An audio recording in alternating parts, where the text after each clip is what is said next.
నమస్కారం. శ్రావణ మాసంలో ఉన్నాం.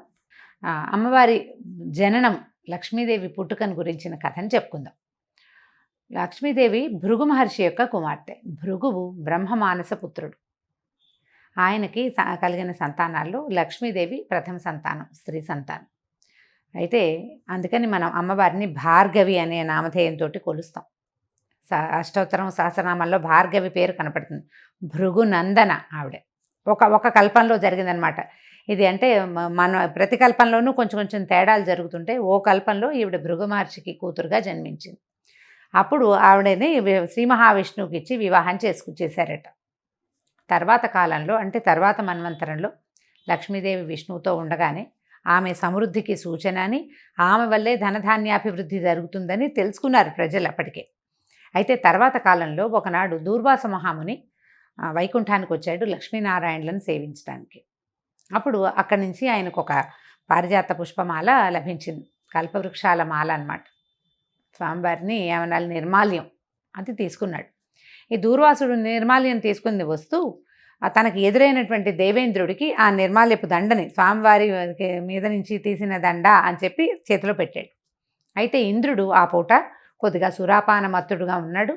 కాస్త అశ్రద్ధగా ఆ దేనిని, దండని ఐరావతానికి అప్పచెప్పాడు. ఐరావతం అంటే ఏనుగు. ఏనుగుకి ఇది ఎట్లా తెలుస్తుంది? ఆ ఏనుగు ఆ దండని విసిరేసేసరికల్లా ఇలాగా నిర్మాల్యానికి జరిగిన అపచారం వల్ల స్వర్గలక్ష్మి ఇంద్రుణ్ణి విడిచి వెళ్ళిపోయిందట. ఇప్పుడు స్వర్గంలో ఉన్న వైభవం అంతా లక్ష్మీ వైభవమే కదా, దాంతో స్వర్గలక్ష్మి విడిపోయింది. ఆ తర్వాత కాలంలో ఏం జరిగిందంటే, దానవులు స్వర్గం మీదకి దండెత్తి వచ్చాక చాలా మహాసంగ్రామం జరిగింది.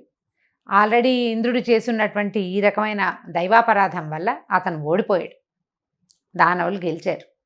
ఆ తర్వాత ఇంద్రాది దేవతలంతా కలిసి విష్ణుమూర్తిని శరణు వేడారు. ముందు బ్రహ్మదేవుడి దగ్గరికి వెళ్ళారు.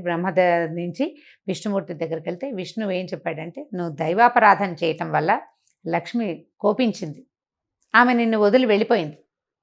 నిన్నే కాదు, వైకుంఠ లక్ష్మి కూడా వెళ్ళిపోయింది, ఆమె ఇక్కడ కూడా లేదు. నీ వల్ల మనం అందరము నష్టపోయాము. కాబట్టి లక్ష్మిని సాధించేందుకు ఒక మార్గం చూసుకోండి, ఒక మార్గం చూడాలని చెప్పాడు. అదే సమయంలో ఈ దానవులంతా మృత సంజీవని విద్యతోటి వాళ్ళు బతికిపోవటము, వాళ్ళు వరగర్వాలతోటి శక్తివంతులుగా ఉండటము, వీటన్నిటి మీద ఆలోచించి అమృతాన్ని సాధించాలి, దాంతోపాటు లక్ష్మీదేవిని కూడా సాధించుకోవాలని ప్రయత్నం చేసి దేవదానవులు ఇద్దరూ కలిసి అమృత మథనం కోసం ప్రయత్నం చేశారు. బ్రహ్మదేవుడి వీళ్ళకి లక్ష్మీదేవి కూడా అవసరమైనప్పటికీ అమృతం కోసం మీరు కూడా సాయపడండి అని దానవుల్ని కూడా వీళ్ళతోటి కలిపారు. దేవతలు దానవులు కలిసి క్షీరసాగర మథనం చేశారు. ఈ పాల కడలిని చిలకటము. ఇప్పుడు ఇది నిజంగా జరిగిందా ఇలాంటివి అని ప్రశ్నిస్తే లాభం లేదండి. ఏదో ఒకటి జరిగింది. ఆ జరగటం వల్ల వచ్చినటువంటి ఉపయోగాలు ఏమిటో మనం తెలుసుకోవాలంతే. ఇవి పురాణ గాథలు, ఇవి నిజం అవునా కాదా అనే ప్రశ్నల కంటే కూడా దాని తర్వాత జరిగిన ఫలితం ఏమిటి అనేది, దానివల్ల మనం ఏం తెలుసుకుంటున్నాము. ఏదైనా మధిస్తేనే సరైన విషయం బయటకు వస్తుంది. పాలల్లో వెన్న దాగుంటుంది. పచ్చిపాలల్లో ఏది తీయంటే తీయగలము, చేత్తో రాదు. పోనీ పాలను తోడుపెట్టి పెరుగు చేసాం, పెరుగులోంచి కూడా తీయంటే తీస్తే రాదు, తరిస్తే వస్తుంది. దాన్ని బాగా చిలకాలి, మధించిన తరువాతే సరి అయిన విషయం బయటకు వస్తుంది. ఈ విషయం మనకి క్షీరసాగర మథనం కథ ద్వారానే మనకి పురాణాలు తెలియజేస్తాయండి. పురాణాల్లో తెలియజేసిన ప్రతి విషయానికి సూచన ఇంకొకటి ఉంటుంది. మనం కథ వినేసి వదిలిపెట్టకూడదు. ఏం సూచించారు? మనకు ఒక సమస్య వచ్చింది, అది తీరట్లేదు, ఎవరో వచ్చి మనకు సహాయం చెయ్యరు. మనం ఏం చేయాలి? సమస్య తీరటానికి ముందు దాని మూలానికి వెళ్ళాలి. దేనివల్ల ఈ సమస్య వచ్చిందో మొదట ఆలోచించాలి. అప్పుడు ఈ సమస్య తీరటం కోసం మనం ఏం చేయాలో కూడా ఆలోచించాలి, ఏం చెయ్యకూడదో కూడా ఆలోచించాలి. ఈ ఆలోచించిన తర్వాత దీన్ని ఇంప్లిమెంట్ చేయాలి. ఇంప్లిమెంటేషన్ కూడా మనం ఆలోచించాలి కదా. ఇదంతా ఎక్కడ జరిగింది? ఇది మథనం అంతా బ్రెయిన్లో, మేధో మథనం జరుగుతుంది. ప్రతి విషయం మీద కూడా మనం ఆలోచించే పని చేయాలి. ప్రతి దానికి మథనము అవసరము.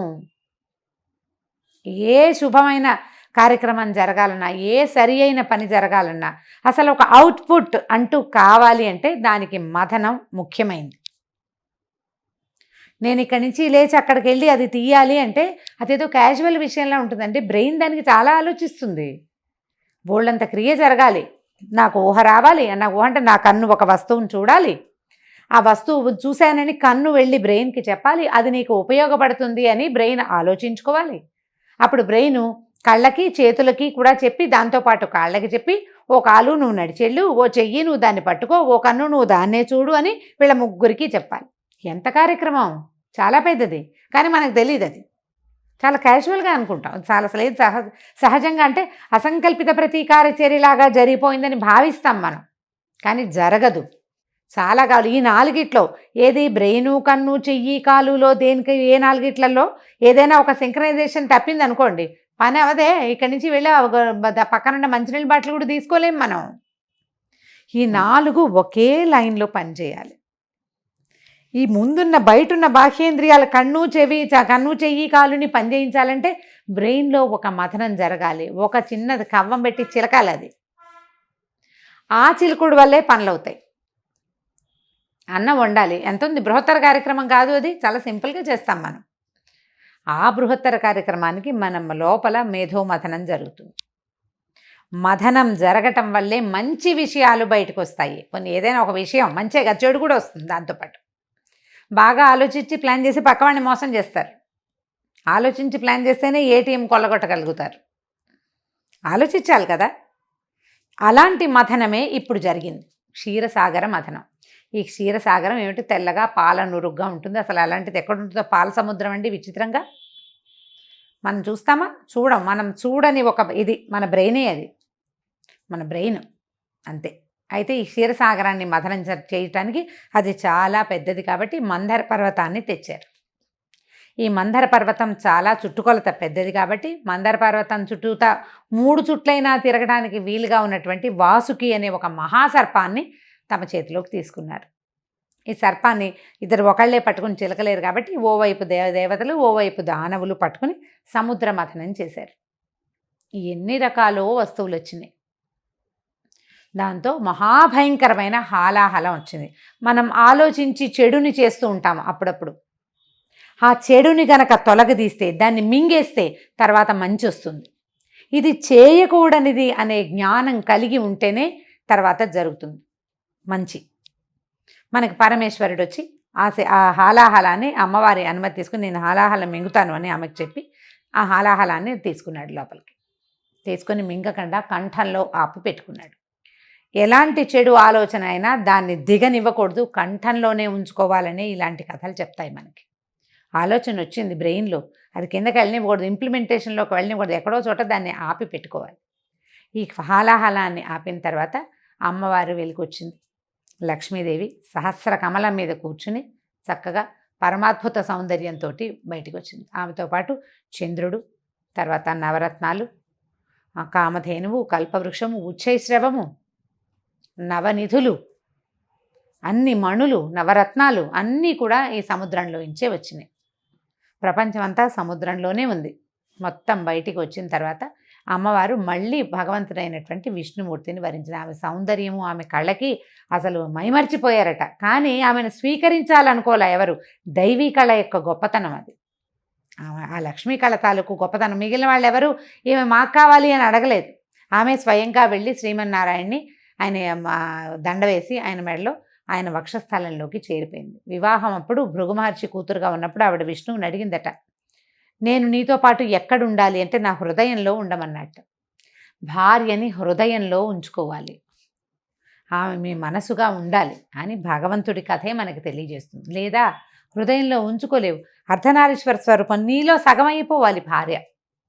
లేదా నీ నాలుక యందు ఉండాలి, నీ మొత్తం ఆలోచన, నీ మాట అంతా నీ భార్యగా ఉండాలి.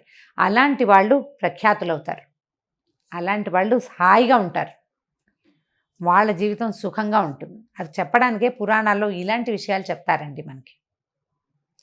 ఈ అమ్మవారు లక్ష్మీదేవి విష్ణుమూర్తిని వరించిన తర్వాత ఇంద్రుడు ఆమె కోసం మళ్ళీ తపస్సు చేశాడు. తపస్సు చేస్తే అప్పుడు ఆమె అతనికి స్వర్గలక్ష్మిగా ఉండడానికి ఒప్పుకుంది. స్వర్గంలో ఒక లక్ష్మీ అంశ ప్రవేశించింది. లక్ష్మీదేవి విష్ణుమూర్తితోటే ఉన్నప్పటికీ ఆవిడ ప్రపంచంలో ఉన్న ప్రతి విషయంలోనూ తన కళని, అంశని స్థాపించింది భగవంతుని యొక్క అనుమతితోటి. స్వర్గలక్ష్మిగా స్వర్గంలోను, సస్యలక్ష్మిగా పంటల యందు, లక్ష్మీ స్వరూపంగా గోవు యందు, ధనముల యందు, ధాన్యముల యందు, ప్రతి చోట కూడా తన తాలూకు లక్ష్మీ అంశని అన్ని చోట్ల ప్రవేశపెట్టింది. అమ్మాయి కాస్త చక్కగా బాగుంటే అమ్మాయి లక్ష్మీ కళగా ఉందంట. లక్ష్మీ స్వరూపంగా కనిపిస్తుంది, లక్ష్మీ సాన్నిధ్యం కనపడుతుంది. బాగా ఒక 10 బస్తాల బియ్యము అవి కనపడితే అక్కడ ధాన్యలక్ష్మి సాన్నిధ్యం, సస్యలక్ష్మి సాన్నిధ్యం కనిపిస్తుంది. ఎక్కడ నిండుదనం ఉందో, ఎక్కడ సమృద్ధి ఉందో అక్కడ లక్ష్మి ఉన్నట్టు. మన దగ్గర నిండుతనం లేదు, సమృద్ధి లేదు. సమృద్ధిని సాధించేందుకు ప్రయత్నం చేయాలి. లక్ష్మి సాధన వల్లే సమకూడుతుంది. మళ్ళీ ఇందులో ఇంకోటి ఉందండి, ఉద్యోగినం పురుష సింహం ఉపైతి లక్ష్మి అన్నారు. సంస్కృతంలో శ్లోకం ఉంది. ఇది ఎవడైతే ప్రయత్నశీలుడుగా ఉంటాడో వాడికి లక్ష్మి దొరుకుతుంది. స్త్రీ పురుష భేదం లేదండి. పని చేస్తే లక్ష్మి సాధిస్తాం మనం. ఏదైనా సరే అన్ని రకాల లక్ష్ములని, విద్యాలక్ష్మిని, జ్ఞానలక్ష్మిని, ధైర్యలక్ష్మి, సాహసలక్ష్మిని కూడాను ప్రయత్నమే చేయాలి. ఆ ప్రయత్నాన్ని శ్రద్ధగా చేయాలి. ఈ క్షీరసాగర మథనం కథ విన్న వాళ్ళకి చాలా మంచిదని చెప్తారండి. శుక్రవారం నాడు చక్కగా లక్ష్మీ పూజ చేసుకుని ఈ కథని సావకాశంగా వినండి. దీంట్లో చాలా డీటెయిల్స్ ఉన్నాయి. ఇంకా చాలా డీటెయిల్స్ నేను వదిలిపెట్టాను. మనకి పెద్దగా సమయం లేదు, తెలిసిన కథే కదా అని బ్రీఫ్గా చెప్పాను. కానీ దీని మీద చక్కగా పిల్లలకి చెప్పండి. మీరు ఒకసారి తలుచుకోండి. మంచి పుస్తకం ఏదైనా ఉంటే ఆ పుస్తకం తీసుకుని చదువుకోండి. మనం ఇది శ్రద్ధగా ఉండవలసిన నెల అనేది జ్ఞాపకం పెట్టుకోండి. లక్ష్మీ పూజ చేసుకుని ఎవరైనా ఒక ముత్తైదుకి ఒక తాంబూలం కనుక ఇస్తే చాలా మంచిది, శుభం జరుగుతుంది. నమస్కారం.